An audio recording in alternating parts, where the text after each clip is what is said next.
Wreck. It's a French film from 2007. I got Spanish. Is it Spanish? Spanish. You're right. You're right. You know the names. Yep. The name. Yeah. I might have even said. I might have even. Then the language. I might have even. I definitely made a note of it. Yeah. Good. Why did I say French? I don't know. Summary for this movie. A television reporter and cameraman follow emergency workers into a dark apartment building and are quickly locked inside with something terrifying. Directed by... Yeah, there's no point even trying to say I looked this They're up, Spanish and names. I looked this one up, and I'm going to try to say it, because I put it into Google. You can put names into Google, and they'll read them out to you. It was... Jaume Balagueró. That's pretty good. All right. And Paco Plaza. Written by Jaume Balagueró and Luiso Verdejo. Oh, I think that's right. Yeah. And Paco Plaza. That sounds right to me. Do you have notes for this one? I do. Tagline, one witness, one camera. Distributed by Magnet Releasing, and Scream Factory just released the 4-film box set. 2018. Now this movie is the basis for Quarantine, right? Yep. That's if you've seen that with Dexter's sister. Have you seen that one? Yes. Okay. I did not like that one, from what I remember, and I don't really like this one, to be honest with you. Yeah, but tell them you did not watch this. This ain't a fair review. I watched it with a dub. There was an English dub. It was so terrible. I believe that I was watching it with subtitles too, so I was reading what I assume is the direct translation of the Spanish. But I didn't have another option. It was on Amazon. You did. You could have got a hold of it. The problem I have isn't necessarily with this. Is the best found footage film I've seen. Yep. I think. Yep.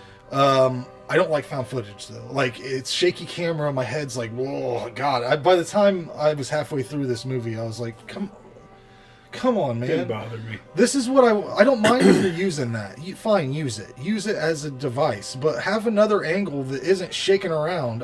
They did. It wasn't all shaky. It was rough, man. This is a rough ride for me. I had a fucking headache. Like that. I guess you can see no matter what language you're speaking. If that messed with you, that's fine. But judging their acting? I couldn't tell if it was delivery. The like, you know what I mean? Like I wanted to do Spanish. Would have settled for French. Yeah. Whatever. I didn't. But this dub was so bad. It was the actors were like. You said it was bad, and it was like the level of acting you would have in a Resident Evil video game. Like, that's exactly what it sounded like. Imagine. Do you think this movie is better than Quarantine? Absolutely. Okay. I was going to say it definitely is, because that movie sucked. It was like the Walmart brand X version of this. Yeah, I was going movie. to say the Disney version. Yeah, it's terrible. I do like that Dexter's sister, though. The one thing about this, the dub that I experienced, was they have this Japanese lady, and man, the dub for the Japanese lady was very racist. Well, they were kind of being racist. They were kind of blaming her for. But her voice was racist. It was like the most stereotypical. Like a white person doing it was like a white person doing it. I tried to look up who did these dubs because I wanted to see their past credits. Ultimately, I can't really give this movie too high of a score because I don't like these kind of movies. I think there's this. This is the best I've seen. I also don't mind Cloverfield. I think that one's pretty good too. And Poughkeepsie Tapes. I thought that was. I haven't seen that yet. But I don't really like the style. I'll give it a 4 out of 10. I recommend, if you like Blair Witch and all that shit, you watch this if you haven't seen it, because it is good for people who enjoy that. So, yeah. 4 is not bad for a guy that doesn't like. It's the best I'm gonna give is a 5.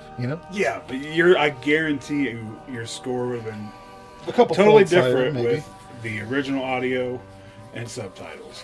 That's probably true. I mean, I can't imagine how bad that would have rocked me if I was trying to watch this movie. Like, I may not have watched it. Frank, I can't find a good version of it. watching it. Yeah. So it's Spanish found footage, and up until just a couple of years ago, I didn't think I was a fan of found footage. There's just so many bad ones. Like it's hard to find the good ones. So usually, I'm late watching these movies because I let all the crap sift.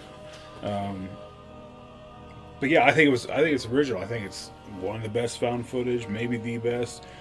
I thought it was good acting too. Again, it's kind of hard to tell because it's in a different language, so I can't really.